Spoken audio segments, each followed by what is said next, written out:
आषाढी एकादशी म्हटलं की प्रत्येक घरात वेगवेगळे पारंपरिक पदार्थ बनवले जातात। आज मी तुम्हाला पारंपरिक गोड कापण्याची रेसिपी दाखवणार आहे। नमस्कार मंडळी, प्रीतीज किचन मध्ये तुमचं खूप खूप स्वागत आहे। कापण्या बनवण्यासाठी मी इथे 1 वाटी गूळ घेतला आहे, त्यामध्ये 1 वाटी पाणी घातले आहे। आता गूळ आणि पाणी मिक्स करून घेऊ आणि गॅसवरती 2 मिनिटांसाठी गूळ विरघळेपर्यंत पाणी उकळून घेऊ। इथे मी 2 वाटी गव्हाचे पीठ घेतले आहे। त्यानंतर यामध्ये 2 टेबलस्पून बेसन पीठ घालू। बेसन पीठ घातल्याने कापण्या छान खुसखुशीत होतात। थोडेसे मीठ घालू, थोडी वेलची पावडर घालू, 1 चम्मच पांढरे तीळ घालू। आता मी इथं तेल गरम करून घेतले आहे, ते यामध्ये घालू। तेल सर्व पिठाला छान चोळून घेऊ। तुम्ही इथं तूप सुद्धा वापरू शकता। असे हाताने सर्व पिठाला तेल लावून घेऊ।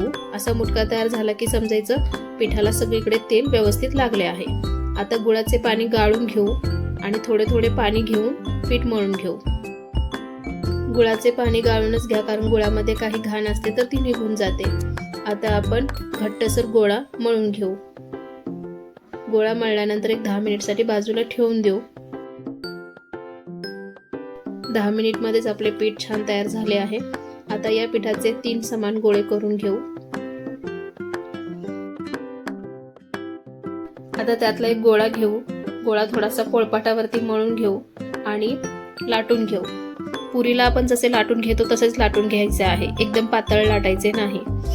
पांढरे तीळ किती छान दिसत आहेत बघा। आता यावरती थोडीशी खसखस बुरबुरून घेऊ आणि परत एकदा लाटण्याने लाटून घेऊ, म्हणजे खसखस छान बसेल। आता चाकूने कापण्या कापून घेऊ। काजू कतलीचा शेप कसा असतो तशा प्रकारे कापून घेऊ। मैत्रिणींनो, इथे एक टिप देते। कापण्या बनवण्यासाठी कोणतेही प्रमाण लागत नाही। तुम्ही फक्त गुळाचे पाणी करा आणि त्यामध्ये मावेल इतके पीठ घालून पीठ मळून घ्या। याच्यामध्ये कोणतेही वजनी माप किंवा वाटी मापची गरज नाही।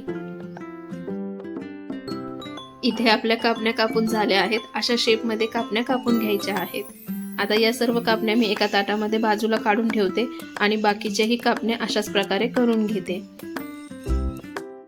या कापण्यांमध्ये तुम्ही बडीशेप पावडर किंवा जायफळ किंवा सुंठ पावडर टाकली तरी चालेल। आता मीडियम गॅस ठेवायचा आणि गरम तेलामध्ये कापण्या तळून घ्यायच्या आहेत। एकदम कडकडीत तेल गरम करू नका। मीडियम गॅसवरतीच आपल्याला या कापण्या तळून घ्यायच्या आहेत, नाहीतर वरतून कलर चांगला येईल पण आतमध्ये कच्च्या राहतील। त्यामुळे मीडियम गॅसवरती तळून घ्या। पहा किती सुंदर रंग आला आहे। इथे आपल्या कापण्या तळून तयार आहेत। एकादशी लवकरच येत आहे, त्या निमित्ताने पारंपरिक हा पदार्थ नक्की करून बघा। आणि तुम्हाला व्हिडिओ आवडला असेल तर लाईक करा, आपल्या फ्रेंड्सना शेअर करा आणि अजून आपल्या चॅनलला सबस्क्राईब केलं नसेल तर लगेच सबस्क्राईब करा, नाहीतर अशा टेस्टी आणि सोप्या रेसिपी मिस कराल। थँक्यू।